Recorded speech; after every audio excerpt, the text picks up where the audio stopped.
Terre d'éveil, C'est un lieu, un livre un podcast pour réveiller ensoleillé. notre vraie nature. Passons de la voie du mental à celle du cœur. Le passage de la gouvernance de la tête à celle du cœur est la clé de la transformation. Le mental est un outil formidable, Un serviteur exceptionnel. mais il est devenu un maître tyrannique, opprimant et liberticide. Il n'a de cesse de comparer, De calculer les risques, de critiquer tout ce qui n'est pas à son image. il vit dans le passé et le futur. Il est hyper protecteur et étouffant. Il a peur de tout. Le cœur, lui, est un organe de perception bien plus vaste. Inspiré uniquement par le présent. Il est ouvert, il ne calcule pas, Il ressent, il ne juge pas. il embrasse. Il ne voit pas la séparation. Il perçoit l'unité fondamentale en toute chose. Il est intuitif. Généreux.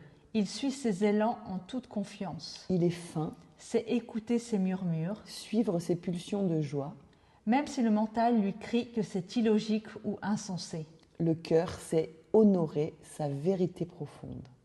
Le mental génère des fréquences lourdes et a tendance à baisser le taux vibratoire. Il génère de la confusion, de l'agitation, tant il juge, critique et condamne. Le cœur, lui, vibre à des fréquences légères et permet d'augmenter notre taux vibratoire, Il nous soulage nous apaise. et nous libère.